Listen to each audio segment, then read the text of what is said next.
Here at Rothamsted Research, we take root health extremely seriously.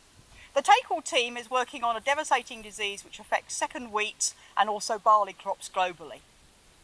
The disease is caused by a fungus that infects the roots and causes the vascular tissue in the plant not to be able to take up both nutrients and water. As a consequence of this, the plant yields less and also the quality of the grain that are harvested is much poorer. At the moment, unfortunately, there's not very good control strategies. They either rely on fungicides or on partially resistant varieties. What we need to do here at Rothamsted is actually find new ways to control this disease in a sustainable way. One way of controlling Take-All disease is to identify genetic sources of resistance.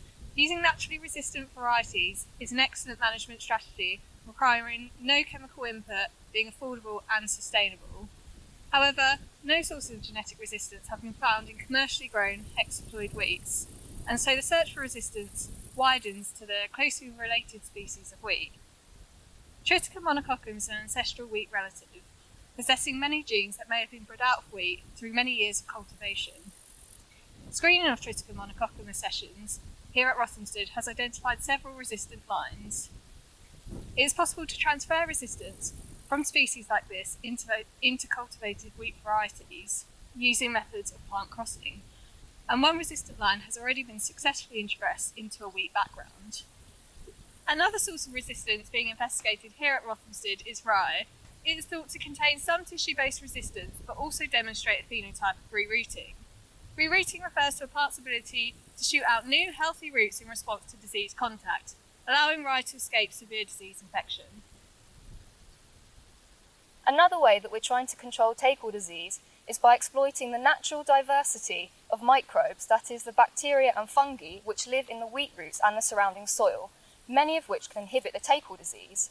Beneficial microbes can do this by producing antifungal compounds, as you can see in this competition plate, or, in the case of the Phyllophora fungi, by inducing a plant host response.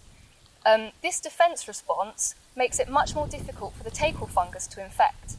Beneficial microbes can be added to the field in the form of seed dressings, by being added directly to drilled rows, or by planting cultivars which promote these beneficial fungi.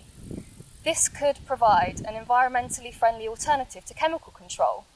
So, by developing new varieties with improved resistance to Take-All, and by providing better protection using beneficial fungi, we can reduce the damage that this important disease causes in a sustainable way.